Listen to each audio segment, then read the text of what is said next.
Al-Quran tujuan diturunkan agar manusia mau membaca, mempelajari dan mengamalkannya hingga dia mendapatkan hikmah.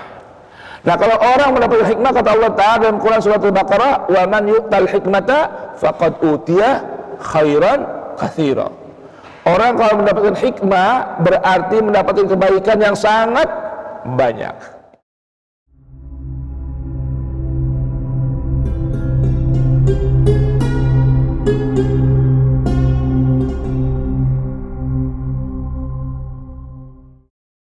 Ayo kita buka dengan baca Ya Rabbi bil Mustafa liya. Ya Rabbi bil Mustafa balligh maqasidana waghfir lana ma madha ya wasi'al karami. Ya Rabbi bil Mustafa balligh maqasidana waghfir lana ma madha.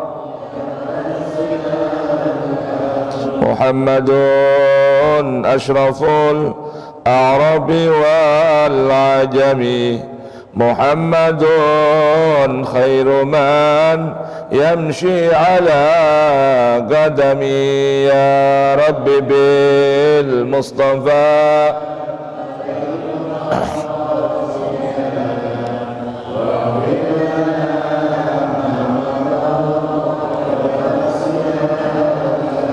Muhammadun basitul ma'rufi jami'uhu, Muhammadun sahibul ihsani wal karami. Ya Rabbi bil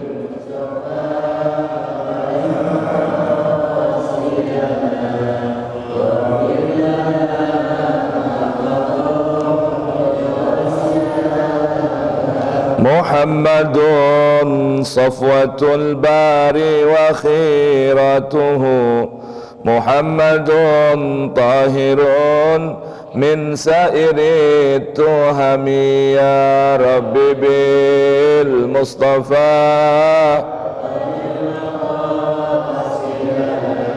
waghfir lana ma madha.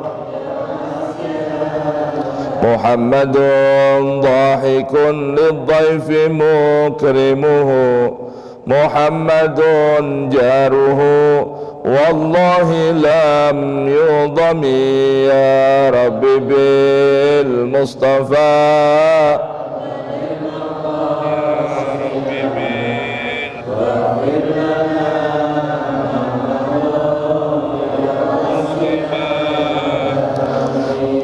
Muhammadun tabatid dunya bibi'athatihi, Muhammadun ja'a bil ayati wal hikami. Ya Rabbi bil balligh maqasidana waghfir lana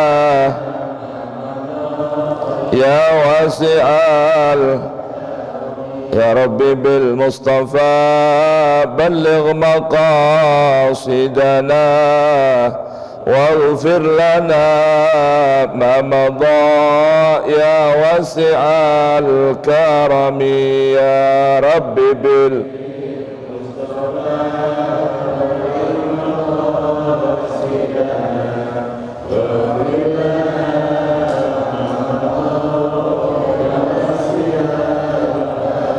Allahumma salli wa sallim wa barik alaihi wa ala alihi. Ayo jamaah sekalian, masih kita di seputar Quran Suratul Jumu'ah. Silakan buka di halaman 553 ya. Suratul Jumu'ah, masih di seputar Suratul Jumu'ah. Baik, kita buka kajian tadabbur Quran pagi hari ini dengan terlebih dahulu membaca Ummul Quran. Saya bermohon pada Allah Subhanahu wa taala, mudah-mudahan Allah berkenan jadikan kita min ahlil Quran zahiran wa batinan, dan mudah-mudahan kita mohon pada Allah Subhanahu wa taala agar Allah berkenan buka hati kita, terangi mata batin kita, buka pendengaran hati kita. Allah jadikan Al-Quran cahaya menerangi akal fikiran kita, dan kita mohon pada Allah Subhanahu wa Ta'ala agar Allah bukakan pintu rezeki buat kita yang berkah, yang halal, yang thayyib, yang tidak menyusahkan kita. Dan kita mohon pada Allah Subhanahu wa Ta'ala mudah-mudahan Allah Tabaraka wa Ta'ala jadikan Al-Quran ini sebagai syafaat buat kita, dan minta pada Allah Subhanahu wa Ta'ala mudah-mudahan Al-Quran jadi pembimbing hidup kita dunia maupun akhirat. Ala hadhihi niyya wa kulli niyatin salihah wa ila hadratin Nabi Al-Fatihah. A'udzu billahi minasyaitonir rajim. Bismillahirrahmanirrahim. Alhamdulillahi rabbil alamin arrahmanir rahim maliki yaumiddin. Iyyaka na'budu wa iyyaka nasta'in. Ihdinas siratal mustaqim. Siratal ladzina an'amta 'alaihim ghairil maghdubi 'alaihim waladdallin. Rabbighfirli wa liwalidayya wa lil mu'minina amin. Baik. Sudah ketemu halamannya?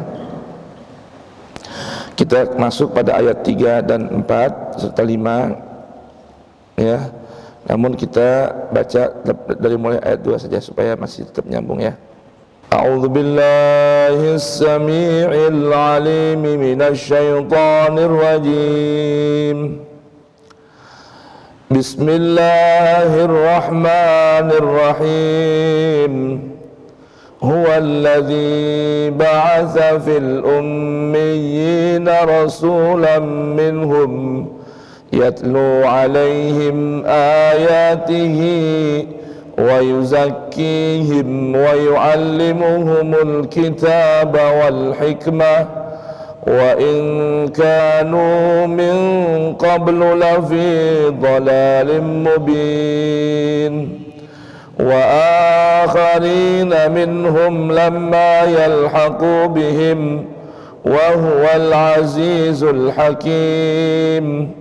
Dzalika fadlullahi yu'tihi man yasha' wallahu dzul fadlil 'adzim. Mathalul ladzina hummilud tawrata thumma lam yahmiluha kamathalil himari yahmilu asfara. Bi'sa mathalul qaumil ladzina kazzabu biayatillah wallahu la yahdil qaumadz zalimin. Sadaqallahul azim. Allahumma arhamna bil Qur'an waj'alhu lana imaman wa nuran wa hudan wa rahmah. Allahumma dzakkirna minhu ma nusina wa 'allimna minhu ma jahilna warzuqna tilawatahu ana al-laili wa atrafan nahar waj'alhu lana hujjatan ya rabbal alamin. Walhamdulillahi rabbil alamin. Bismillahirrahmanirrahim. Alhamdulillahi rabbil alamin. Wal aqibatu lil muttaqin wa la udwana illa 'alal zalimin. Allahumma salli wa sallim wa barik ala sayyidil mursalin imamil muttaqin qaidil ghurril muhajjalin syafi'il mudhnibin sayyidina wa maulana Muhammadin wa ala alihi at-tahirin wa ashabihi al-muhtadin wa tabi'ina lahum bi ihsanin ila yaumiddin. Subhanaka la ilma lana illa ma 'allamtana innaka antal alimul hakim. Wala haula wala quwwata illa billahil aliyyil azim. Farabbi shrah li sadri wa yassir li amri wahlul 'uqdatan min lisani yafqahu qawli rabbana atina min ladunka rahmah wa hayyi' lana min amrina rasyada rabbana zidna ilman hab lana hukman 'allimna min ladunka ilman tawaffana musliman wa alhiqna bis salihin wa akhiru da'wana anil hamdulillahi rabbil alamin. Jazakallahu khair. Para hadirin dan hadirat jamaah i'tikaf Masjid Jami' Al-Mahdi dan juga pengurus harian, wabil khusus pimpinan dan pengasuh Masjid Al-Mahdi kita ini, guru kita yang mulia Al-Habib Al-Ustaz Ali bin Ahmad Al-Haddad hafizahullahu wa ra'ah wa nafa'ana bih wa bi'ulumi fid dharaini amin.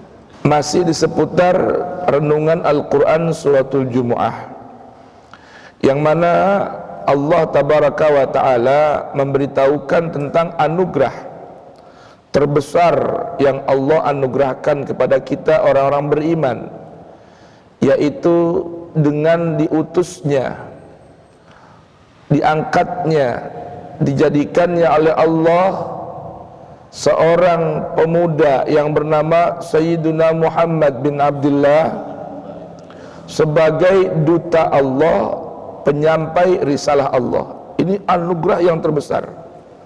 Kalau ungkapan Quran surah Ali Imran, ayatnya mirip dengan ini, ya.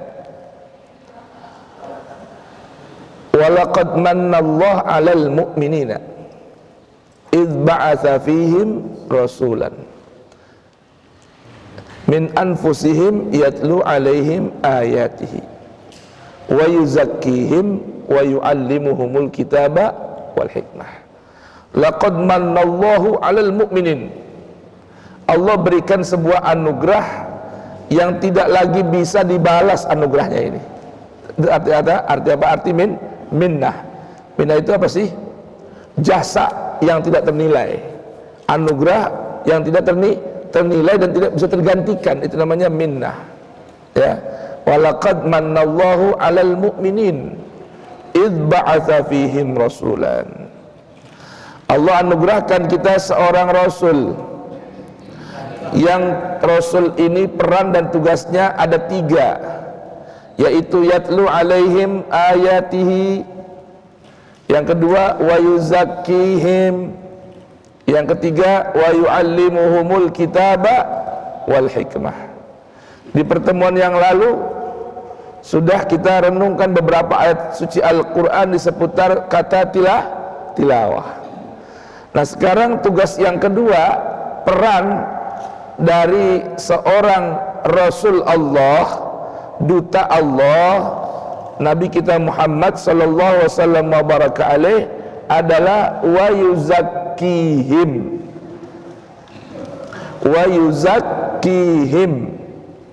melakukan tazkiyatun nufus. Apa itu tazkiyatun nufus? Artinya pembersihan, ya, pembersihan dan pengembangan jiwa. Itu artinya apa? Tazkiyatun nufus. Dibersihkan itu jiwa, kemudian dikembangkan potensinya. Setiap orang kan punya apa? Punya potensi kebaikan. Saya dan Anda, siapapun orangnya, apapun sukunya, dari manapun asal keturunannya, semua punya potensi kebaikan. Nah, potensi kebaikan ini mesti diasah, diasuh, dikembangkan terus agar senantiasa melakukan kebaikan. Lihat bagaimana Allah berfirman dalam Al-Quran surah Taha, wa man ya'tihi mu'minan qad 'amila shalihati fa ulaika lahumud darajatul ula jannatu adnin tajri min tahtihal anharu khalidina fiha wa dzalika jazaa'u man tazakka. Quran surah Taha ayat 75 dan 76. Ini pentingnya kita menumbuh kembangkan potensi kebaikan dalam jiwa, atau disebut dengan tazkiyatun nufus. Kata Allah Subhanahu wa taala dalam Quran surah Taha ayat 75 dan 76, "Wa man ya'tihi mu'minan." siapa orang yang mendatangi Allah, menghadap Allah dalam keadaan mukmin. Nanti nih, kalau orang meninggal dunia menghadap Allah dalam keadaan beriman, mukmin sejati, qad amila shalihat, di dunia sudah mengisi keimanannya dengan amal-amal saleh. Maka ada sebuah ungkapan hadis Rasulullah menggambarkan al-imanu uryan wa libasuhut taqwa. Iman itu laksana tubuh yang bertelanjang, maka libasuhu, pakaiannya yang menyempurnakan tubuh yang tertelanjang ini, yang terbuka ini adalah at-taqwa. Dan taqwa adalah amal-amal saleh. Maka Allah beritahukan siapa orang nanti datang menghadap Allah dalam keadaan mukmin, qad amila shalihat, telah melaksanakan amal-amal saleh yang banyak,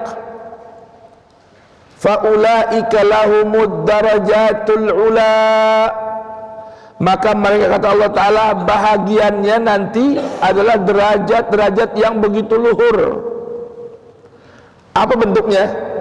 Derajat yang tinggi itu jannatu adnin, berupa taman surga Aden, tajri min tahtihal anhar, yang mengalir di bawahnya sungai-sungai, khalidina fiha, ya, tinggal kekal selama-lamanya di sana, wadzalika, dan itu semua tadi kenikmatan jannat Aden yang mengalir di bawahnya sungai-sungai, kekal selama-lama di sana. Apa kata Allah?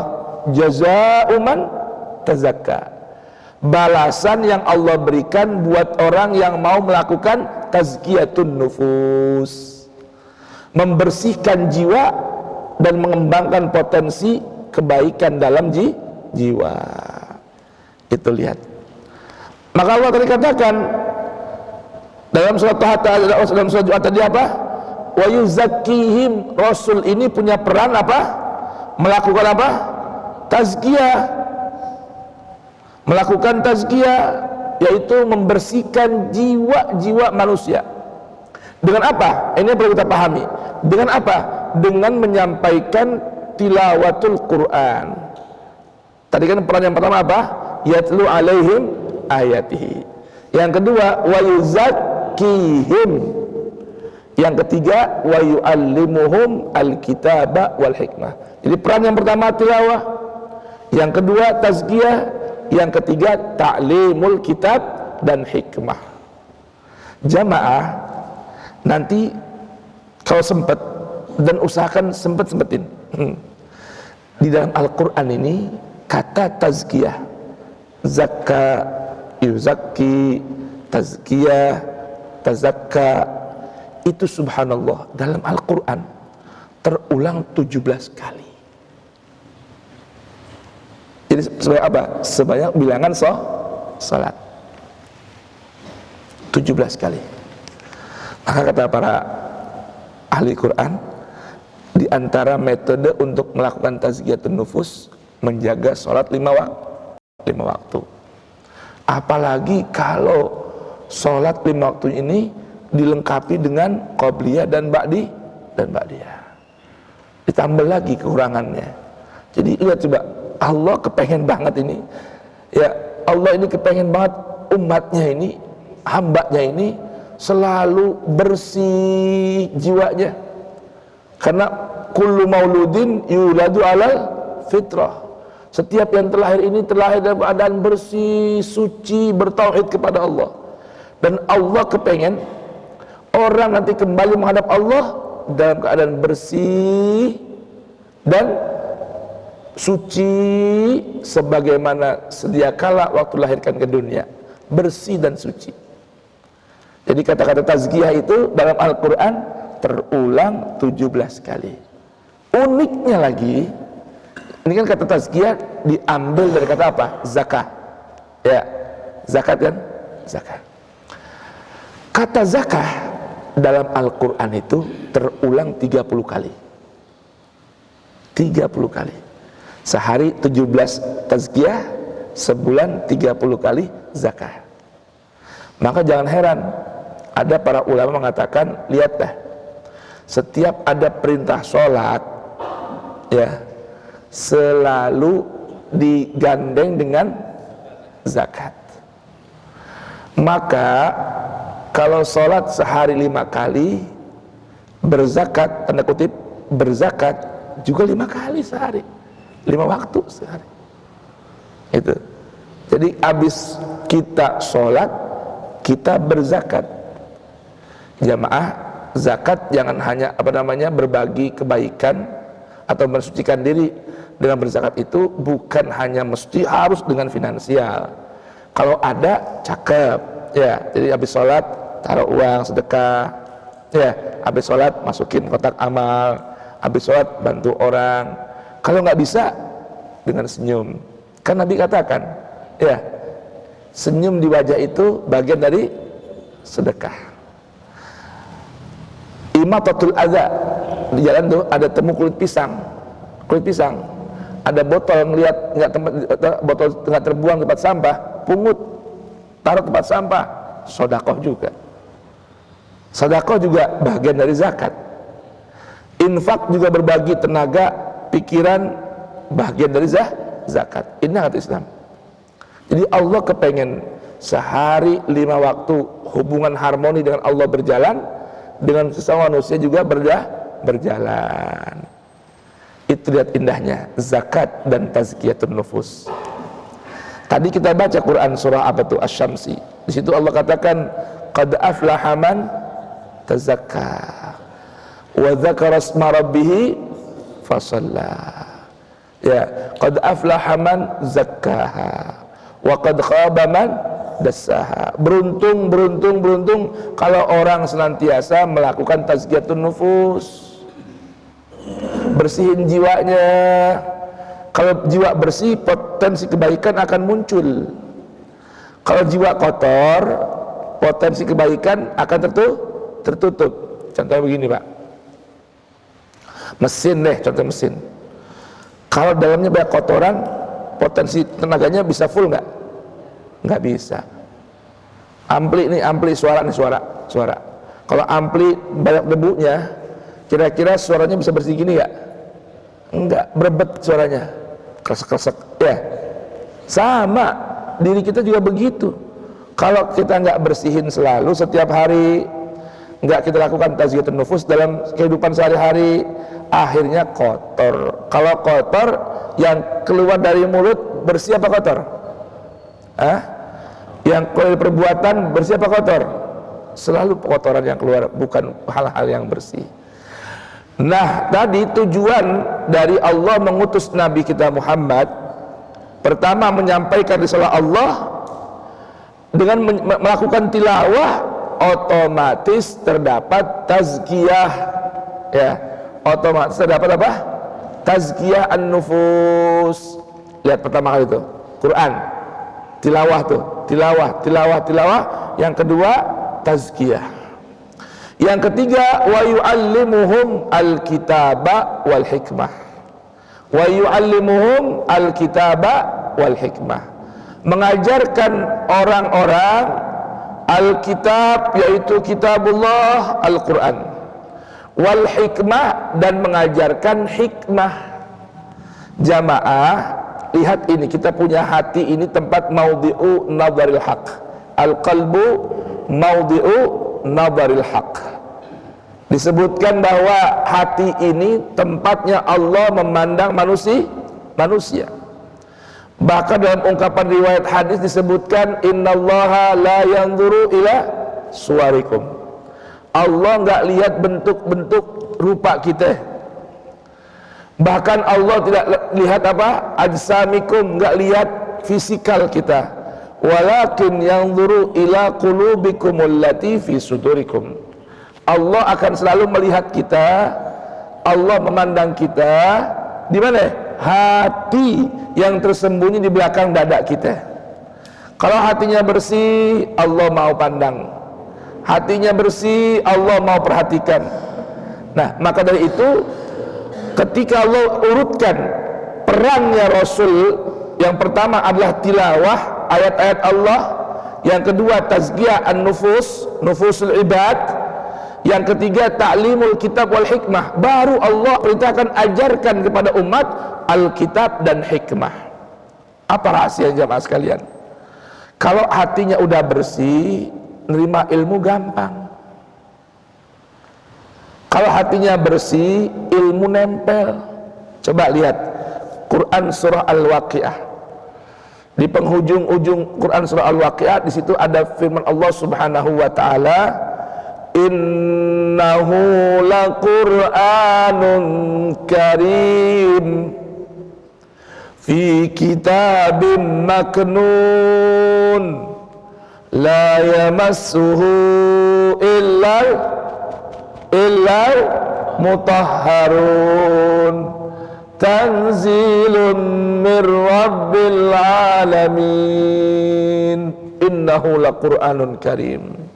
Kata Allah, Al-Quran itu adalah betul-betul bacaan yang terhimpun, teman sejati yang begitu karim, begitu dermawan, begitu loman. Fi kitabim maknun, yang Allah jaga dalam sebuah catatan yang begitu terjaga dengan rapinya. La yamassuhu, nggak akan ada yang bisa megang dengan kuat itu Quran illal mutahharun, kecuali orang-orang yang udah disucikan oleh Allah tabaraka wa ta'ala. Nah, orang nggak bisa disucikan kalau dia nggak mau usaha mensucikan. Innallaha yuhibbut tawwabin wa yuhibbul mutatahhirin. Allah itu paling demen sama orang yang selalu bertaubat kembali kepada Allah, mengingat kesalahannya, wa yuhibbul mutatahhirin, dan Allah sangat suka orang yang selalu melakukan pembersihan, pensucian jiwa dan raganya. Nah, kalau hati udah bersih, karena ilmu itu adalah cahaya Allah, ilmu itu bisa meresap dalam hati, nggak cuman selewatan doang, nggak cuma sekelebatan doang, nggak cuma kuping kanan keluar kuping kiri, dia mentep di dalam hati kita. Itu al-ilmu. Al-Imam Syafi'i, Muhammad bin Idris Asy-Syafi'i, ulama besar yang dikenal dengan memiliki IQ dan daya ingat yang begitu brilian. Terjadi satu kisah, Imam Syafi'i ini berangkat ke Madinah, datang ke halakonya Imam Malik belajar Al-Muwatta, anak muda masih. Kemudian beliau di pengajian itu tampak tangannya seperti garuk-garuk telapak kirinya, nih pakai telunjuk nih, kayak orang nulis gitu. Beliau nggak bawa pulpen, nggak bawa buku.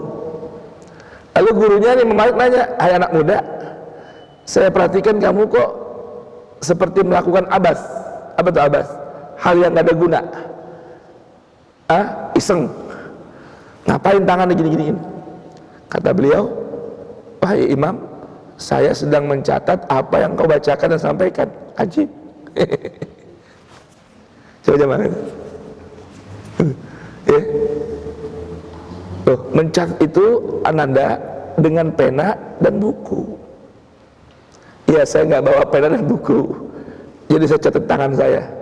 Oh, itu bisa hafal semua yang kau sampaikan, saya catat di sini. Kalau perlu saya sampaikan ulang, semua saya sampaikan. Diuji oleh Imam Malik, betul semua yang disampaikan oleh Imam Malik tercatat rapi, detail oleh Imam Syafi'i. Jadi otaknya tajam. Apa RAM-nya juga udah berapa? RAM 12.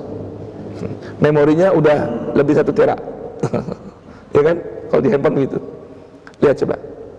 Nah, tapi Imam Syafi'i pernah terjadi pada beliau ini satu waktu susah untuk menghafal. Gimana coba? Susah untuk menghafal. Akhirnya dia ngadu kepada salah satu guru beliau yang bernama Imam Waqi'. Sambil beliau ungkapkan pengakuan ini, kondisi ini, kejadian ini dalam sebuah syairnya. syakautu ila waqi'in su'a hifzi. Aku mengadu kepada guruku Imam Waqi' akan buruknya hafalanku. Fa arsyadani ila tarkil ma'asi. Kemudian kata guruku Imam Waqi', dia menunjukkan kepada saya arahan tinggalkan bermacam perbuatan maksiat. Wa akhbarani bi annal ilma nurun. Dan guruku Imam Waqi' ini memberitahukan padaku bahwa ilmunya Allah itu adalah cahaya dari Allah. Ilmu adalah cahaya dari Allah. Wa nurullah la yuhda atau la yu'ta li'asi. Ilmunya Allah itu nggak bakal diberikan kepada orang yang suka bermaksiat. Ajib. Imam Syafi'i mikir, dia bikin dosa apa kira-kira? Kok sampai susah ngapal? Sampai gurunya bilang suruh ninggalin maksiat. Apa kira? Allah, astagfirullahaladzim. Beliau beristighfar, astagfirullah. Gara-garanya apa rupanya? Nggak sengaja di pasar ngelihat gelang kaki orang perempuan yang ngangkat roknya sampai betis doang. Lihat gelang kaki, dia terkesima lihat gelang kaki cakep, ya. Di mana? Yang dipakai sama ibu-ibu, kelihatannya mana? Dari betisnya, dari atau dia ngangkat roknya, kelihatan gelang kakinya. Gara-gara itu apalan hilang. Nah kita gimana? Ngeliat TikTok berulang-ulang, betul nggak? Kira-kira apalan itu nempel nggak? Allah, kabur semua. Walaupun sekuat-kuat hafalan juga, apa yang kita hafal itu mesti diulang-ulang. Fa'adim lil ilmi mudzakaratan, inna hayatal ilmi mudzakaratu. Maka dawamkan selalu mengulang-ulang hafalan dan bacaan yang kita baca. Kenapa? Karena hidupnya satu hafalan atau ilmu itu dengan diulang-ulang. Tuh begitu. Ini lihat coba, ini gara-gara apa ini? Gara-gara hatinya kok kotor, ilmu nggak nempel, masuk kuping kanan keluar kuping kiri. Tuh, ini namanya tazkiyatun nufus, lalu berbuah ta'limul kitab wal hikmah. Jadi ilmu bisa ditempel dalam hati itu kalau hatinya bersih. Jamaah sekalian rahmat Allah Subhanahu wa taala, di sini kan Allah berfirman, ya. Allah berfirman, wa yuzakkihim wa yu'allimuhumul kitaba wal hikmah. Baik, sekarang hikmah. Apa itu hikmah? Hikmah itu secara bahasa artinya sistem kendali jiwa. Itu hikmah. Karena asal makna hikmah itu, hakama itu, mihkama itu rem. Rem motor, sepeda, mobil, itu namanya dalam bahasa Arab mihkama. Kuda tuh, tahu kuda? Karena ada ini kendalinya tuh, buat narik tuh, kalau dia mau lagi lari, tarik tuh, jadi bentuk itu namanya mihkamat hisan. Tuh, mihkamah. Nah, hikmah itu apa sih hikmah? Secara bahasa sudah saya ulang di sini, bijaksana. Secara bahasa Arab itu asalnya hikmah itu apa? Sistem kendali jiwa. Nah, hikmah dalam Al-Quran banyak Allah sebutkan contoh-contohnya. Karena Al-Quran itu isi kandungannya adalah hikmah. Jadi Al-Quran tujuan diturunkan agar manusia mau membaca, mempelajari dan mengamalkannya hingga dia mendapatkan hikmah. Nah, kalau orang mendapatkan hikmah, kata Allah Ta'ala dalam Quran surat Al-Baqarah, wa man yu'tal hikmata faqad utiya khairan katsira. Orang kalau mendapatkan hikmah berarti mendapatkan kebaikan yang sangat banyak. Nah, Al-Quran itu jamaah isinya hikmah. Percaya nggak? Bapak ibu baca nggak surah Yasin? Baca surah Yasin. Allah berfirman bagaimana? Bismillahirrahmanirrahim. Yasin wal Quran, demi Al-Quran yang penuh dengan hikmah. Itu artinya apa? Arti Al-Hakim. Quran itu nama lainnya adalah Al-Hakim, yang penuh dengan hikmah.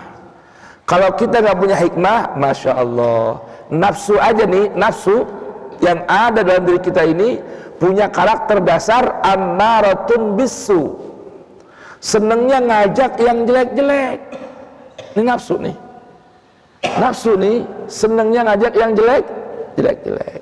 Udah punya niatan, kalau punya rezeki nih, kontrakan laku, rumah laku, tanah laku, saya mau zakatin, saya mau sedekahin.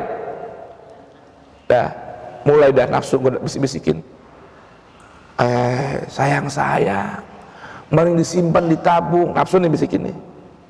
Astagfirullahaladzim, enggak, saya udah niat mau sedekah, mau infak, mau berbagi. Iya udah, jangan semuanya, dikit aja. Tuh, itu nafsu tuh. Emang nafsu begitu, ammaratun bisu. Makanya dengan tilawah Al-Quran, dengan zikrullah, kita kekang, kita punya nafsu, maka nafsu nanti berubah menjadi nafsu yang mutmainnah. Nafsu yang mutmainnah. Hingga kalau kita meninggal dunia, nafsu kita mutmainnah, Allah bilang bagaimana? Irji'i ila rabbiki radiyatan mardiyah. Fadkhuli fi ibadi wadkhuli jannati. Itu akhir surah apa tuh? Surah Al-Fajr. Kalau kita punya nafsu mutmainnah, diucapkan meninggal dunia, irji'i ila rabbiki radiyatan mardiyah. Udah pulang gitu deh. Kemana? Ke hadapan Tuhanmu pencipta nafsu radiyah. Udah seneng, lapang, rela, tentrem, mardiyah, diridhoi lagi sama Allah Ta'ala. Kemudian apa lagi diucapkan? Udkhuli fi ibadi, silahkan masuk ke dalam rombongan hamba-hamba pilihan Allah Subhanahu wa Ta'ala. Wadkhuli jannati, dan masuklah ke dalam surga. Nah, medianya apa medianya? Al-Quran. Al-Quran ini yang mampu membimbing kita ya menuju jalan yang terbaik, sehingga kita punya nafsu mutmainnah. Tuh begitu.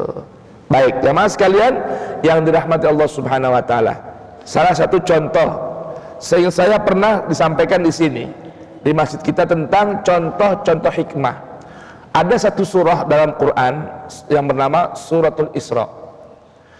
Itu ayat 22 hingga ayat 38 itu berisikan panduan-panduan hikmah dalam kehidupan. Kira-kira mau kita baca nggak? Mau dibaca? Ya buka Qurannya. Ini sekedar mereview ya, mengingat ulang ya, mudzakarah ya. Karena pernah sampaikan di sini, diulang lagi biar nggak lupa. Manusia kan tempatnya lupa katanya begitu. Nah, sudah? Ini lihat ya, ayat 22 hingga 38. Nanti pemberitahuan di mana? Di ayat 39. Isinya apa aja hikmah nih? Insya Allah ini 12 poin. 12 poin tentang definisi hikmah yang Allah sebutkan dalam Al-Quran. Ya, walaupun nanti ada ayat lain lagi tentang hikmah. Ini salah contohnya aja. Kita buka ayat 22. Allah Subhanahu wa Ta'ala berfirman, tolong jamaah pegang mikrofonnya untuk baca terjemahnya. Allah berfirman satu, ini satu contoh hikmah ya.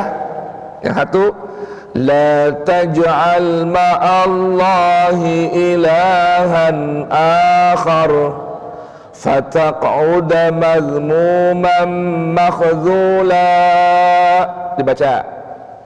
Janganlah engkau mengadakan Tuhan yang lain di samping Allah, nanti engkau menjadi tercela dan terhina. Baik.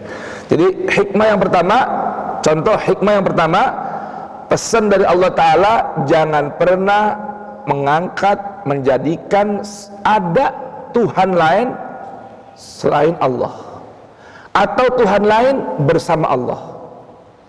Nanti engkau akan menjadi apa tadi? Terhina dina. Ini hikmah pertama nih. Jamaah sekalian, di sini Allah katakan bukan siwallah, bukan ghairullah, tapi ma'allah. Jangan menjadikan ilah. Ya, kita beriman pada Allah, tapi masih beriman pada selain Allah. Kita arti ilah itu apa sih? Yang ditaati, yang dituruti kemauan, itu arti ilah. Arti ilah itu apa? Sesuatu yang ditaati, sesuatu yang diikuti keinginannya. Oh, kita mengakui Allah sebagai ilah, ya cakep. tapi masih nurut juga, masih taat juga ame selain Allah, sampai Allah dikalahin, sampai Allah apa? Dikalahin. Contoh, ada waktu sholat berkumandang, telinga Allah buka dengar azan, ya, sampai qomat udah denger, sampai assalamualaikumnya imam udah kedengeran, belum juga dia tinggalkan kerjaannya, laksanakan sholat sampai waktunya lewat. Itu namanya apa? Menuhankan pekerjaan bareng dengan menuhankan Allah. Itu Allah nggak mau.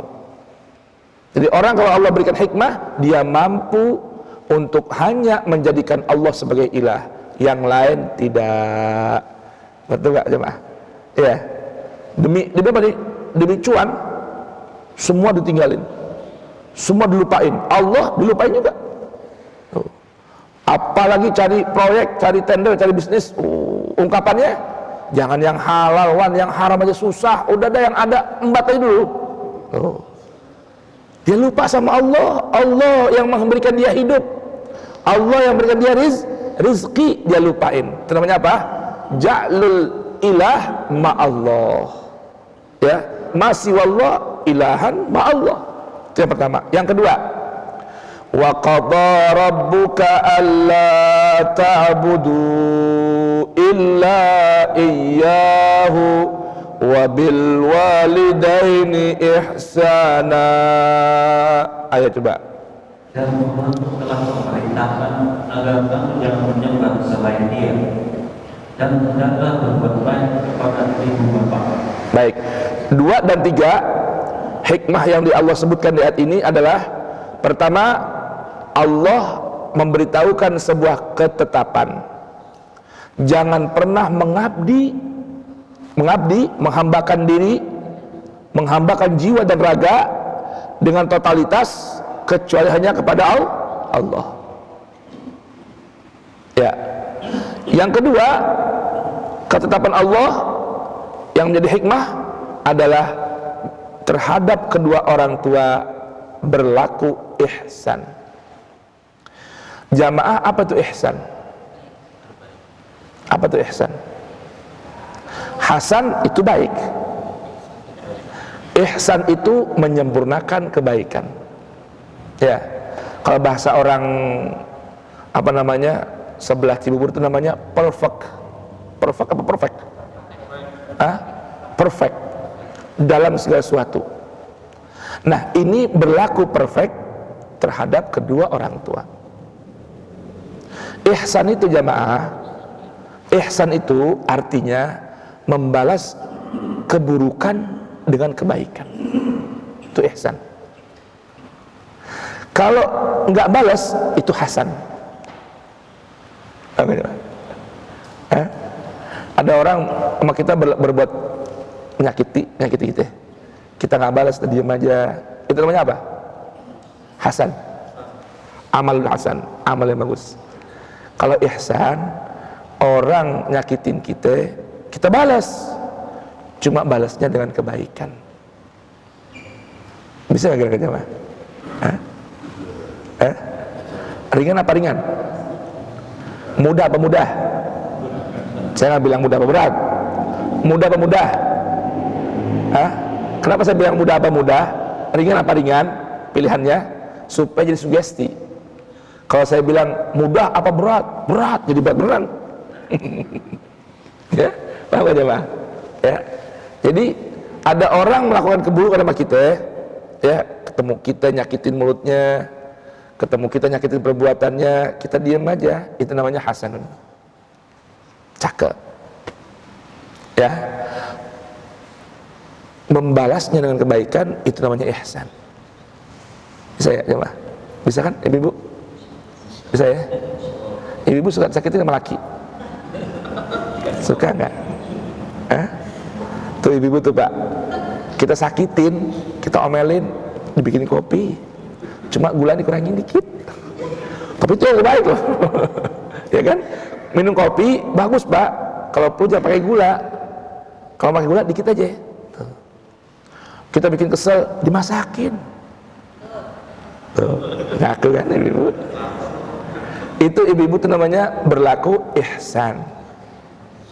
Tuh, ya, ada orang jadi nyaci maki kita, ya, kita kasih duit. Itu namanya apa? Ihsan. Nah, ihsan level yang tertinggi membalas kebaikan orang lain dengan kebaikan yang lebih dari yang kita terima dari orang lain. Itu namanya ihsan. Sempurnanya ihsan itu. Ya. Nah, jamaah, kira-kira perintah Allah nih, hikmah yang Allah sampaikan di sini untuk berbuat ihsan pada orang tua gimana kira-kira? Ada nggak orang tua nyakitin kita? Hah? Ada nggak orang tua nyakitin kita? Ada nggak? Ada atau perasaan doang? Nggak ada. Hah? Orang tua nggak ada, walaupun tampilan lahirnya nyakitin kita, hakikatnya dia nggak nyakitin kita. Tapi kalaupun kita pahami, kita rasakan itu hal yang menyakiti kita, maka kita diperintahkan bukan hasan sama orang tua, disuruhnya ihsan. Orang tua nyakitin kita benar-benar nih, bukan cuma perasaan kita doang, bukan. Udah secara hukum zahir dia nyakitin kita. Allah perintahkan qadha rabbuka wa bil walidaini ihsana.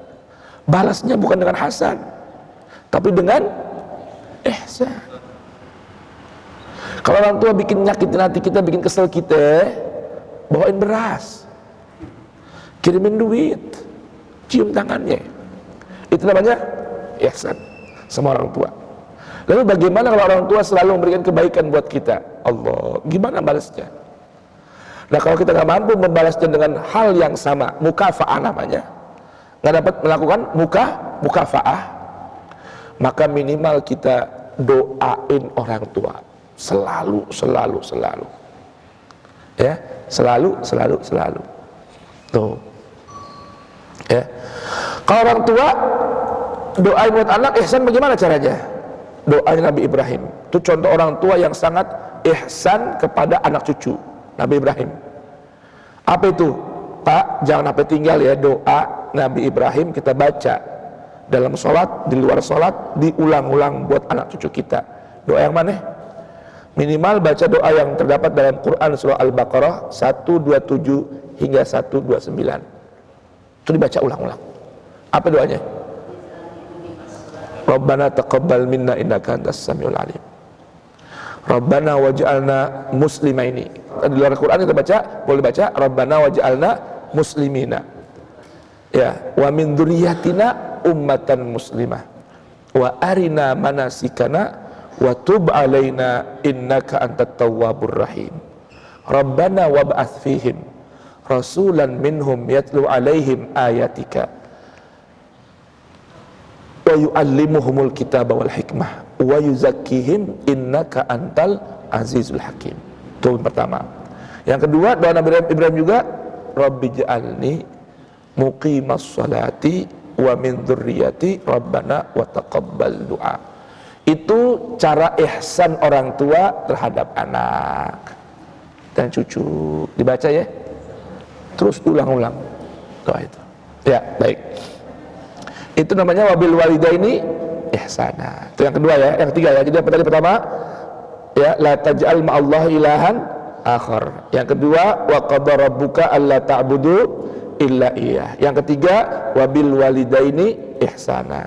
Adapun ayat berikutnya nih, mulai imma yablughanna 'indakal kibara ahaduhuma أو كلاهما فلا تقل لهما أف ولا تنهرهما وقل لهما قولا كريما واخفض لهما جناح الذل من الرحمة وقل رب ارحمهما كما ربياني صغيرا Rabbukum a'lamu bima fi nufusikum in takunu ya Rabbukum a'lamu bima fi nufusikum. Ini semua penjelasan dari wabil walidaini ihsana. Ya. Yang keempat, in takunu salihina fa innahu kana lil awwabina ghafura. Coba dibaca terjemahnya. Tuhanmu telah mengetahui apa yang ada di dalam hatimu. Jika kamu orang yang baik, maka sungguh Dia akan mengampun kepada orang yang bertaubat. Nah, ini hikmah yang keempat. Allah Maha Pengampun bagi orang yang senantiasa melakukan amal soleh. Allah bakal terima taubatnya. Ghafura. Kemarin kan makna ghafura? Ingat ya makna ghafura ya? Sebesar apapun dosa Allah akan ampuni. Itu namanya ghafura. Yang kelima, wa atizal qurba haqqahu wal miskina wabnas sabil. Ayo coba dibaca terjemahnya. Dan berikanlah haknya kepada kerabat dekat, juga kepada orang miskin dan orang yang dalam perjalanan. Ini yang kelima nih, hikmah yang kelima ya, yang Allah sebutkan dalam Quran surah Isra ini apa? Ya, jangan pernah lupa berikan haknya. Satu, keluarga dekat, keluarga. Kedua, haknya orang miskin. Yang ketiga, haknya orang yang melakukan perjalanan. Saya urai dikit maknanya. Al-qurba. Al-qurba di sini memiliki beberapa makna. Kalau dinisbatkan kepada Nabi, maka kita wajib menunaikan hak kerabat Nabi. Anak, istri, mantu, cucu, cicit Nabi. Itu namanya qurba. Secara bahasa, al-qurba berarti orang yang punya kedekatan hubungan dengan kita. Baik hubungan kedekatan jarak dan tempat, atau hubungan kedekatan darah dan perhubungan keluarga, semua masuk dalam kata-kata qurba. Di sini Allah beritahukan ati haqqahu wa ati haqqahu, dan tunaikan haknya. Ingat, kerabat terdekat kita sekarang siapa? Tetangga kanan dan kiri kita. Sebagaimana orang lain punya kewajiban kepada kita, mereka juga punya hak yang wajib kita tunaikan. Boleh paham, Mbak? Anak istri kerabat juga, tetangga kanan kiri kerabat juga. Maka awas, bagaimana sih ukurnya haknya orang itu? Apa yang kita inginkan dari orang lain lakukan pada kita, maka itulah haknya mereka yang mesti kita lakukan pada mereka. Boleh paham, Mbak? Boleh paham ya? Saya mau tanya nih, di rumah kita kepengen nggak ada sampah orang masuk ke wilayah kita, rumah kita? Mau nggak? Maka jangan buang sampah di wilayah orang. Boleh paham? Kita mau nggak diganggu oleh orang lain? Maka jangan ganggu orang lain, baik dengan mulut kita, dengan perbuatan kita. Itu namanya apa? Menunaikan hak kerabat. Wal miskina, hak orang miskin itu apa? Hak orang miskin ada dalam sebagian harta kita. Wa fi amwalihim haqqun ma'lum lis-sa'ili wal mahrum. Quran surah Al-Ma'arij. Dalam harta kita ini, catat nih Pak nih, dalam harta kita ini ada hak yang sudah Allah tetapkan. Itu artinya hakun maklum, yang nggak boleh lagi ditawar-tawar. Milik siapa? Lisail, milik orang miskin yang berani minta haknya. Wal mahrum, orang yang fakir miskin tapi nggak berani minta haknya sama kita. Itu di mana hak mereka? Dalam harta kita. Bapak punya penghasilan berapa sebulan? 5 juta. Ingat, dalam 5 juta itu ada hak mereka. Maka Allah katakan wa ati haqqahu wa ati dzal qurba haqqahu wa atil miskina haqqahu. Itu artinya apa? Dalam harta kita ada hak mereka. Ingat ya, catat benar-benar nih, tempel di benak kita. Setiap dapat rezeki, dapat berkat, dapat penghasilan, terima gaji, dapat keuntungan jualan, ingat, berapapun harta yang Anda dapatkan, rezeki yang Allah berikan, di situ ada hak mereka. Di situ ada hak mereka. jangan sampai lupa. Ibu misalnya nggak kerja nih, ibu nggak kerja, dapat uang dari suami, iya, nih buat jatah bulan ini nih, mami, ya, ibu panggil apa? Mami ya, mami, nih buat ente nih 1 juta, alhamdulillah. Ingat, sebelum mikir mau belanja AI itu, di situ ada haknya siapa? Lis-sa'ili wal mahrum. Bapak yang ngobjek, ya ada yang ngobjek, ngobjek, alhamdulillah dapat komisi berapa? 30% dari yang dijual, alhamdulillah. 1 miliar berapa 30%-nya? 3%-nya berapa 1 miliar? Hitung dulu dah. Begitu terima, dapat transferan, awas, di situ ada siapa? Haknya orang miskin. Hakun maklum lis-sa'ili. Gimana kalau Ustadz nerima amplop? Ayo, Ustadz nerima amplop. Ustadz nerima amplop. Ada nggak Ustadz nerima amplop? Ada nggak? Yang nggak nerima ada nggak? Ada juga. Ini yang nerima amplop nih. Kalau di amplopnya nggak ada haknya orang miskin. Isinya amplop itu yang ada. Paham aja, Pak? Jangan pernah berpikir Ustadz nggak wajib sedekah lagi. Orang udah nyampain ilmu lillahi ta'ala, diamplopin anak terima. Ingat. Itu amal ente nggak? Itu harta ente nggak? Iya sih harta ane. Di situ ada hakun maklum lis-sa'ili wal mahrum. Boleh paham jemaah sekalian? Ingat ya. Ya, ini maaf nih, diingatkan nih, tempel dikasih di benaknya nih. Dia jadi sugesti. Jadi tertanam di sini. Setiap nerima duit, setiap dapat rezeki, berapapun itu, di situ ada haknya lis-sa'ili wal mahrum. Nah, kita nggak bicara berapa persen ya. Yang penting di situ ada haknya orang. Yang Allah perintahkan di sini, hikmah yang di sini Allah katakan wa atidzal qurba haqqahu wal miskina ay atidzal miskin haqqahu. Baik. Wa ibnas sabil, orang yang sedang melakukan perjalanan. Disebut anak bagi jalanan. Anak bagi jalan ay ibnan lis sabil. Arti anak bagi jalanan orang yang sedang melakukan perjalanan kehabisan bekal atau membutuhkan bekal. Maka di situ tunaikan ketika ada orang minta, Pak, saya belajar mondok, Pak. Ini liburan mau pulang, Pak. Nggak punya uang. Lah, emang orang tua nggak duit? Belum ngirimin sampai sekarang, Pak. Saya mau pulang, Pak.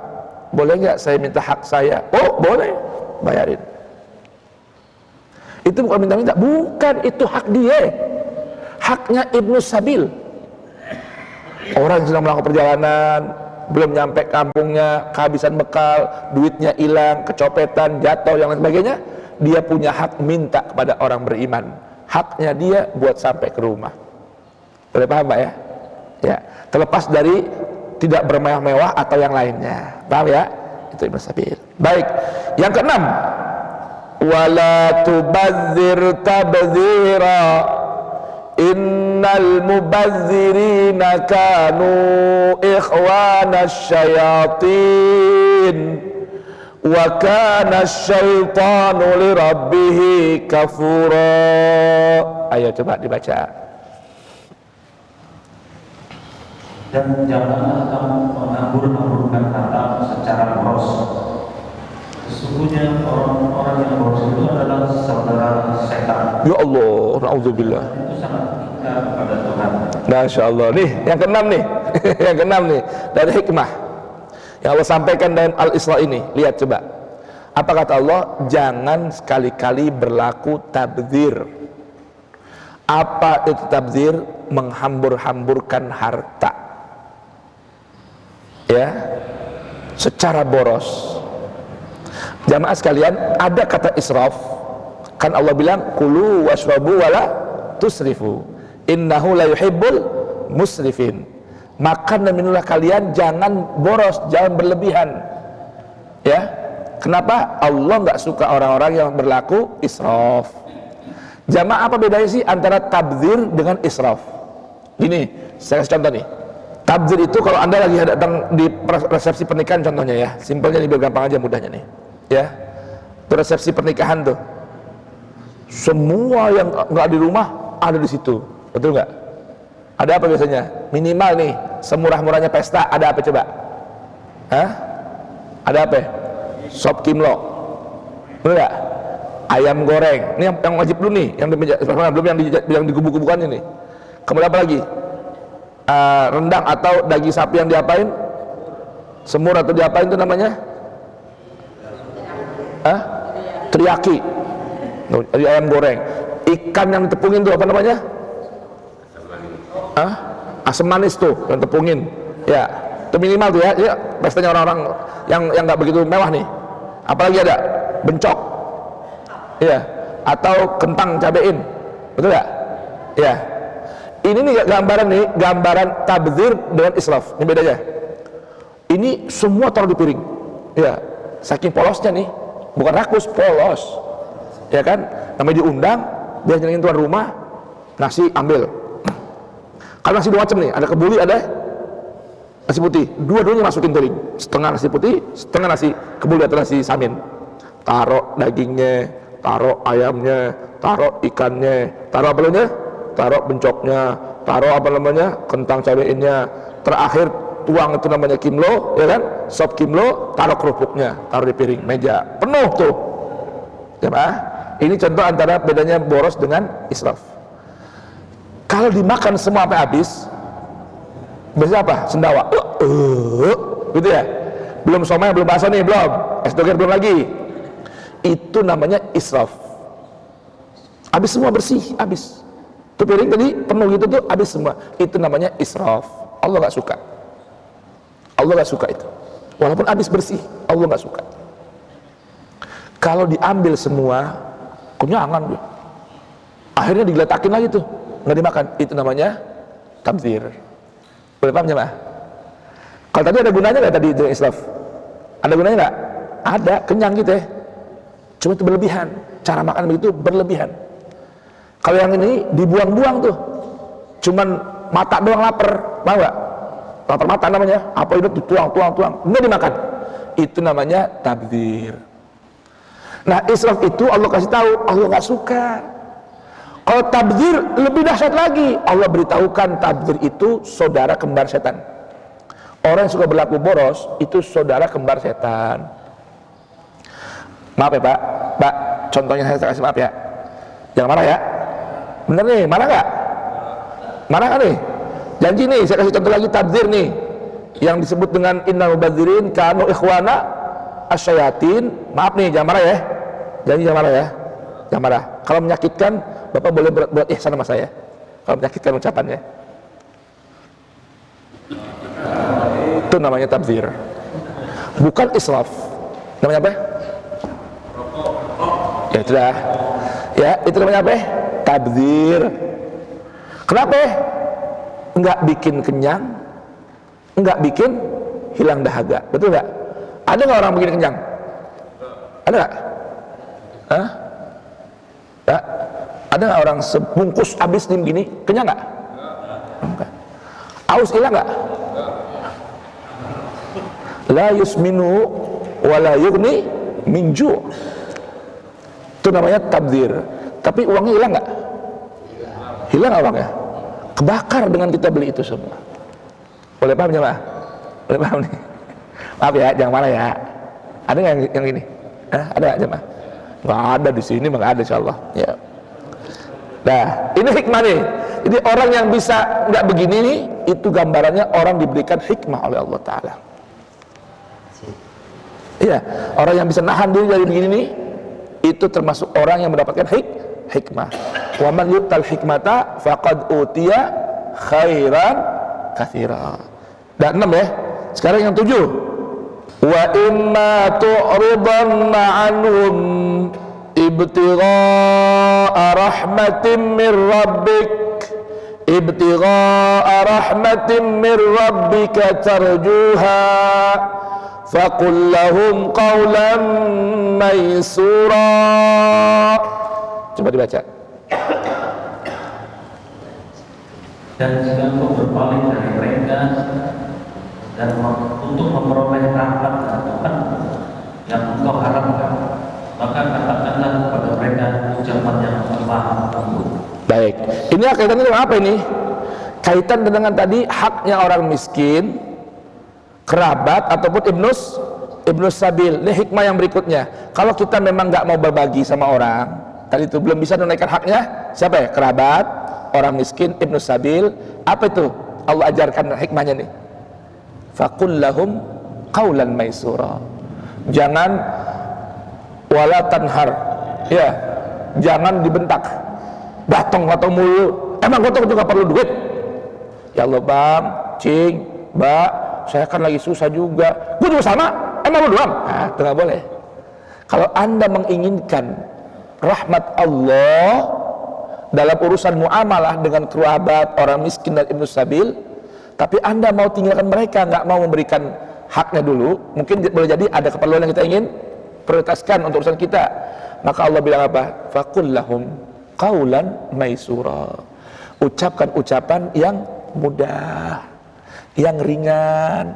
Jangan, bukan PHP ya, tapi ucapin insyaallah ya, lain waktu ana bantu. Ana kebetulan memang ente ada haknya di sini, cuman ana lagi perlu juga, belum ana bisa kasih sama ente nih. Kan itu hak saya juga perlu, artinya gitu kan. Iya paham, nanti insyaallah anak tunaikan hak ente. Sekarang belum ada. Qul lahum qaulan maisura. Boleh paham ya? Yang ke-8 hikmahnya. Ya. Wala taj'al yadaka maghlulatan ila unuqik wala tabsutha kullal basti fataq'uda maluman mahsura. Perhatikan. Dan jangan kau jadikan tanganmu terbelenggu pada lehermu, dan jangan pula kau terlalu mengulurkannya sangat pemurahan. Nanti kamu menjadi tercela dan menyesal. Baik. Ini konsep apa namanya? Yang ke-9 nih, 8 9 nih. 9 ya. Konsep orang bersikap ekonomis nih. Ya. Manajemen harta. Karena kita tahu ada hak orang lain. Kita ketika punya rezeki yang Allah berikan pada kita, jangan kita yadaka maglulah. Kita belenggu tangan kita di mana? Leher. Ampun bi, kalau udah begini mah orang minta mulu kan gitu tuh. Dengan orang pelit begitu. Jangan pelit, tapi juga jangan royal, soroyalnya. Wala tabsudha kullal basti, jangan semurah-murahnya ditebar ke duit. Ya, macam disawer, dibagi-bagiin aja. Kenapa? Fataq'uda maluman mahsura.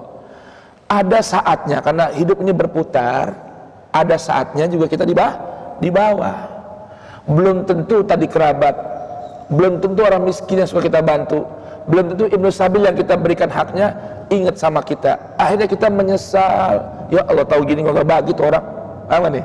Ya, tahu gitu gua nggak bagi. Apa? Khairul umur awsatuha. Di tengah-tengah aja. Enggak pelit juga, enggak royal sampai boros juga, jor-joran. Kalau masalah kita apa? Jor-joran. Tuh, lihat. Contoh nih pernikahan. Masya Allah, tuh pernikahan habis sampai 1 miliar. Betul gak?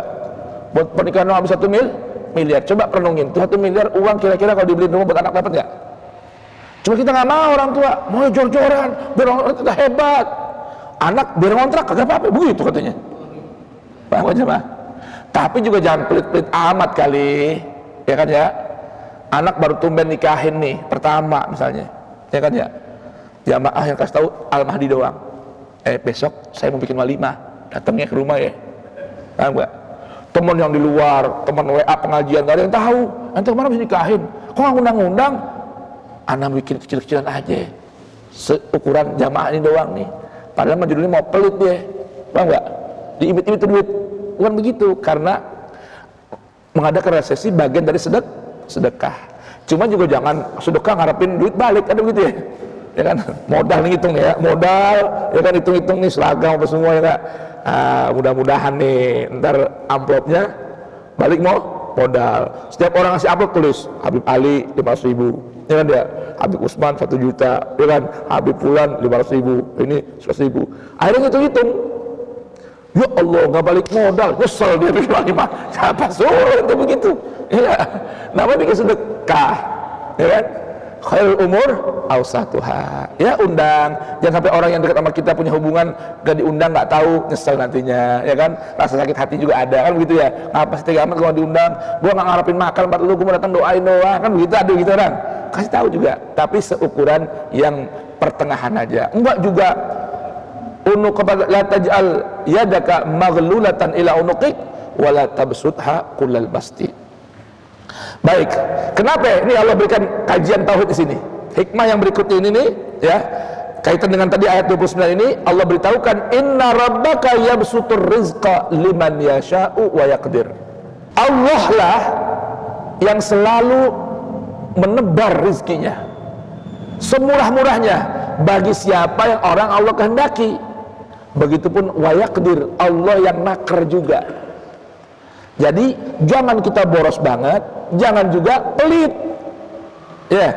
Kenapa? Karena Allah satu waktu akan memurahkan, satu waktu juga akan menakar jatah rezeki kita. Karena Allah bilang, walau basatna, kalau saja saya buka tuh pintu keran rezeki seluas-luasnya, la baghaw fil ard. Nanti orang bikin apa? Kerusakan di bumi. Makanya Allah atur kerannya, kadang gede, kadang kecil. Nah, lagi gede, jangan lupa berbagi hak orang lain. Ya, tapi juga simpen buat waktunya lagi sepi dan sedikit, kan begitu. Innahu kana bi'ibadihi khabiran basira. Yang ke-10, wala taqtulu auladakum khasyata imlaq. Nahnu narzuquhum wa iyyakum inna qatlahum kana khit'an kabira. Apa maknanya? Apa artinya? Sungguh Tuhan melampaukan rezeki bagi siapa yang Dia kehendaki dan membatasi bagi siapa yang Dia kehendaki. Baik, ayat 31. Dan janganlah membunuh anakmu karena takut miskin. Kamilah yang memberi rezeki kepada mereka, dan kepadamu membunuh mereka itu sungguh suatu dosa yang besar. Melakukan pembunuhan anak. Nah, ini kalau dibahas sedikit agak panjang ya. Ada bagian maknanya aborsi, ada yang lain sebagainya. Jadi intinya hikmah yang berikutnya ke-10 ini, jangan pernah melakukan pembunuhan fisik maupun karakter terhadap anak-anak. Di sini ada ayat khasyata imlaq, di ayat lain min imlaq. Khasyata imlaq, di sini ada ayat ini min imlaq. Di ayat lain nahnu narzuqukum wa iyyahum. Di sini nahnu narzuquhum wa iyyakum. Apa maknanya? Nah, ini kalau dibahas agak panjang. Yang penting yang ke-11 daripada hikmah Allah Ta'ala ini adalah jangan melakukan pembunuhan baik fisik maupun karakter terhadap anak-anak demi takut terhadap rezeki. Ya, ada misalnya dengan aborsi atau dengan apa namanya pasaktomi. Ya, takut anak banyak disteril. Yang perempuan disteril, yang laki apain? Dipotong jalurnya. Iya, apa ya? Vasektomi, iya kan? Dipotong. Kenapa ya? Takut. Jangan. Nah, itu bahasannya agak panjang. Nanti kita bahas lagi. Yang penting kita tahu ya, hikmah yang ke-11 adalah jangan melakukan pembunuhan terhadap anak-anak. Yang ke-12, wala taqrabuz zina innahu kana fahisyatan wa sa'a sabila. Apa maknanya? Dan janganlah mendekati zina. Zina itu sungguh suatu perbuatan keji dan suatu jalan yang buruk. Nah, hikmah yang berikutnya adalah jangan dekat-dekat dengan perbuatan zina. Ini kalau dibahas agak panjang lagi. Intinya jangan dekat-dekat. Ngelakonin boleh nggak? Ngerjain boleh nggak? Kan nggak boleh dekat-dekat doang. Deket-deket aja nggak boleh, apalagi ngerajut. Jadi ini dalam Al-Quran ini ada namanya fiqhul ihtiraz. Sehingga saya, guru kita Ustaz Hamzah udah pernah mengumpulkan ayat-ayat tentang fiqhul ihtiraz. Jadi jangankan melakukan, deketin aja nggak boleh. Ada beberapa contohnya, termasuk wala taqrabu malal yatimi illa billati ahsan. Ya, dan seterusnya. Ada beberapa ayat dalam Al-Quran berisikan tentang fiqhul ihtiraz, isinya ayat-ayat tentang warning. Jangan melakukan, deketin aja nggak boleh. Hikmah yang berikutnya, wala taqtulun nafsallati harramallahu illa bilhaq. Apa maknanya? Ayat 33. Dan janganlah kamu membunuh orang yang diharapkan Allah membunuhnya, kecuali dengan suatu alasan yang benar. Ini biar lebih mudah, alasan yang benar itu bagaimana sih? Hikmah berikut ini, dilarang membunuh jiwa. Naam, karena siapa orang membunuh tanpa alasan yang dibenarkan oleh Al-Quran, faka'annama qatalan nasa jami'an. Sekarang coba lihat, pakai bungkusan agama, orang dengan mudahnya membunuh orang. Ente Syiah halal dibunuh. Ente Salafi halal dibunuh. Ente Sufi halal dibunuh. Udah gitu bunuhnya Allahu Akbar, dibunuh lagi Allahu Akbar, ya Allah. Nah ini ya, ini jiwa itu nilainya sangat berharga di sisi Allah Subhanahu wa taala. Satu jiwa terbunuh tanpa hak, ya, illa bil haq ini, faka'annama qatalan nasa jami'an. Seperti membunuh seluruh manusia yang ada di permukaan bumi. Siapa yang sanggup ininya coba menggantikannya? Nah ini gambaran seperti itu, ya. Illa bil haq, kecuali dengan alasan yang dibenarkan oleh Al-Quran. Ada beberapa yang dibenarkan oleh Al-Quran untuk dibunuh, dibolehkan oleh Al-Quran untuk halal dibunuh. Itu harus pastinya harus sesuai dengan panduan Al-Quran. Baik, berikutnya, wala taqrabu malal yatim illa billati hiya ahsan. Yang ke-13, jangan apa tadi? Dekati harta anak yatim. Deketin aja nggak boleh, apalagi makan harta anak yatim. Ya, deketin aja nggak boleh, apalagi makan harta anak yatim. Kecuali bib, kalau mau nikahin janda yang punya anak yatim, tujuannya bukan mau makan hartanya, bukan, mau ngurusin anak yatim. Ya, dan ngurusin ibunya anak yatim. Itu boleh bib. Ya, kalau bahasa orang kampung Betawi nih, nyantunin anak yatim, nyantunin ibu yatim, gitu bib. Ya, itu boleh bib, ya kan? Baik. Hatta yablugha asyuddah, sampai batas sudah dewasa. Dulu itu di zaman Belanda, cantik loh itu panduan hukumnya, hukum Belanda itu. Kalau ada yatim, hartanya dijaga, diambil oleh negara, bukan diambil sih, dia ditahan oleh negara sampai dia dewasa. Si ibu nggak boleh tuh ambil makan harta yatim tuh, nggak boleh. Dulu zaman dulu tuh. Jadi saking perhatian kepada haknya anak yatim. Terus sekarang harta yatim, masya Allah, bukan main ini, sembarangan aja nih. Kalau bapaknya meninggal, emaknya makan harta anak yatim. Ya, kemudian kalau emaknya meninggal, bapak juga makan harta anak yatim. Oh, itu bukan main tuh. Di sini saking pentingnya nih, Allah tidak langsung bilang jangan makan harta anak yatim, tapi jangan deket-deketin harta anak yatim. Baik, berikutnya, wa aufu bil ahdi. Yang ke-14, wa aufu bil ahdi innal ahda kana mas'ula. Apa artinya? Ayat 34. Dan penuhilah janji, karena janji itu pasti diminta pertanggungjawabannya. Aduh, jamaah, ini penting banget nih. Tunaikan, sempurnakan. Arti wafa itu tunaikan dengan sempurna. Jadi arti ada wafa, itu arti wafa apa? Wafa itu artinya al-wafa, itu menunaikan sesuatu dengan sempurna. Itu namanya al-wafa. Wa aufu bil ahdi innal ahda kana mas'ula. Jamaah sekalian, maaf nih, saya ingin ingatkan buat saya pribadi, buat jamaah sekalian, Al-Quran ini adalah ahdullah al-akhir bainana wa bainallah.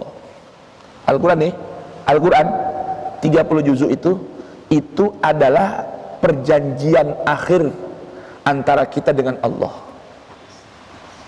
Ya, Al-Quran nih, Al-Quran itu perjanjian akhir antara kita dengan Allah.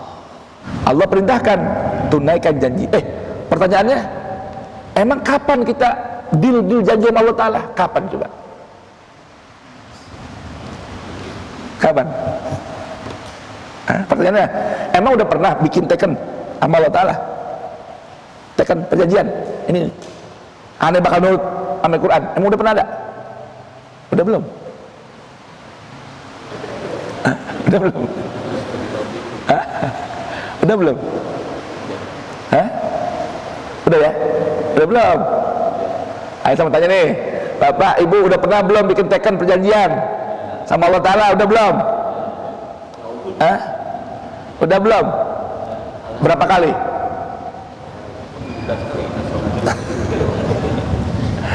Pertama, saat di alamul arwah, karena bapak kita yang bernama Adam juga udah buat perjanjian sama Allah. Lalu kita anak cucunya juga udah buat perjanjian sama Allah. Coba Bapak buka Al-Quran suratul A'raf. Coba buka ayat, kalau nggak salah ayat 172 176.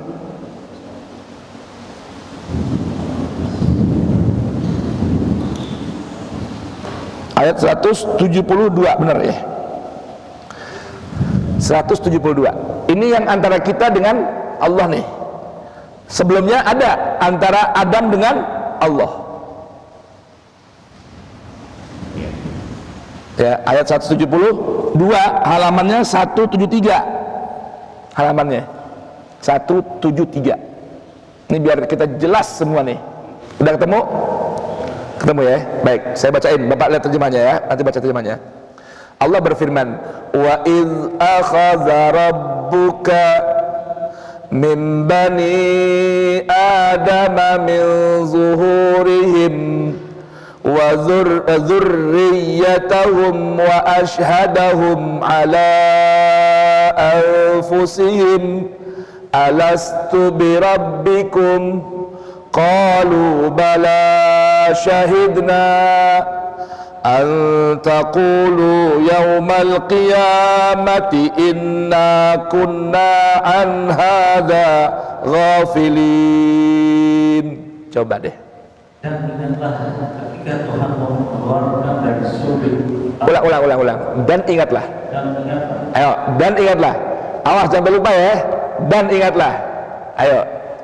Ketika Tuhan mengeluarkan dari suri atau tulang belakang anak cucu Adam keturunan mereka, dan Allah mengambil kesaksian terhadap ruh mereka seraya berfirman, "Tuhan, bukankah aku ini Tuhan?" Mereka menjawab, "Betul, Tuhan kami. Kami bersaksi. Kami lakukan yang demikian itu agar di hari kiamat kamu tidak mengatakan, sesungguhnya ketika itu kami lega terhadap ini." Dengar nih, Bapak jamaah sekalian, kalau ada ungkapan dan ingatlah, berarti udah pernah belum sampein? Udah ya? Dan ingatlah, jangan sampai lupa ente. Tuh, berarti udah pernah sampein, ya kan? Ingatlah ketika Allah mengambil dari apa namanya, sulbinya, ya, Adam, anak keturunan. Lalu kemudian Allah Subhanahu wa taala persaksikan di hadapan mereka masing-masing. Persaksikan ucapan Allah, alastu birabbikum. Bukankah aku ini Tuhan kalian, pencipta kalian, pemberi hidup buat kalian, pemberi rizki pada kalian, makan kalian, sehat kalian, ya, semuanya aku, kata Allah. Itu terkandung dalam kata Rabb. Alastu birabbikum. Kita udah jawab, qalu bala syahidna. Bala syahidna. Ya Tuhan, betul, Engkau Tuhan kami, pencipta kami, kami bersaksi. Allah bilang, kenapa sih perlu dibaca lagi ayat? Kenapa sih perlu ayat ini diturunkan lagi dalam Al-Quran? Supaya antaqulu yaumal qiyamah, jangan sampai nanti di hari kiamat ente ngomong deh, ente bilang deh, bilang apa? Inna kunna an hadza ghafilin. Tuhan, kami lalai Tuhan. Tuhan, kami lengah Tuhan. Saya nggak bertuhankan Engkau di dunia. Saya menyekutukan Engkau dengan yang lain Tuhan. Saya nggak sholat Tuhan. Saya nggak baca perjanjian ulang Tuhan. Tuhan, saya lupa. Bapak, ini yang namanya lalai, lengah itu siapa sih maksudnya? Inna kunna an hadza ghafilin, itu siapa sih? Siapa? Orang yang Allah sebutkan dalam Al-Quran surat Al-A'raf ayat yang lain, ayat 179. Siapa itu orangnya? Yang Allah katakan, lahum qulubun la yafqahuna biha walahum adhanun la yasma'una walahum a'yunun la yubsiruna biha walahum adhanun la yasma'una biha ulaika humul ghafilun. Ulaika humul itu. Siapa itu orang yang ghafil? Kata Allah Ta'ala, tadi kan bilang tuh, jangan sampai di hari kiamat bilang apa? Bilang kami ghafil Tuhan, kami lengah Tuhan. Itu alasan udah nggak diterima lagi. Siapa suruh lengah? Kata Allah Ta'ala, siapa suruh lengah? Orang Al-Quran sudah aku turunkan, itu perjanjian ulang saya narasikan dan saya turunkan, saya bukukan, baca dong. Bapak jamaah sekalian, kalau bikin akad kredit kayak atau apa di bank, ada tuh itunya, banyak nggak? Banyak nggak itunya? Perjanjian itu, kalau begini juga begitu, juga itu. Biasanya nggak kita baca kan? Iya. Pas ada masalah, si bank bilang gimana si bank? Hah? Kreditor bilang gimana? Kan saya udah bilang Pak, ini perjanjiannya Bapak, tantangan. Baca dong, kata jangan dibaca, udah tantangan aja. Bisa begitu? Nggak bisa. Itu di dunia, nanti di hadapan Allah juga begitu. Siapa suruh kalian nggak baca? Ya kan saya bukan orang Arab. Umurnya apa? Ya saya nggak ngerti bahasa Quran. Cari guru dong. Nggak ada guru, pindah kampung. Yang begitu, ya. Dalam sebuah syair Sahih Zubat bilang, faman lam yajid mualliman faryal hali. Nggak ada alasan nggak ngerti Quran. Kalau nggak ada guru di kampung, pindah kampung. Cari guru kampung. Kalau nggak, telepon. Cari di Google. Siapa yang bisa ngajarin guru ngaji Quran? Bacanya, isinya, tuh. Nggak ada alasan lagi. Itu alasan orang yang Allah katakan tadi, yang udah Allah persiapkan neraka jahanam buat mereka. Kalau masih alasan apa? Alasan kagak sempet, alasan lengah lalai. Yang Allah bilang ulaika humul ghafilun. Siapa itu orangnya? Yang qulubun la yafqahuna biha. Allah kasih hati tapi hatinya nggak digunakan memahami Al-Qur'an. Diberi mata, matanya nggak mau ngelihat Al-Qur'an. Diberi telinga, telinga mau dengar Al-Qur'an. Kata Allah, itulah orang-orang yang lalai, orang-orang yang lengah. Tuh. Subhanakallahumma bihamdika asyhadu an la ilaha illa anta astaghfiruka wa atubu ilaik wal afu minkum.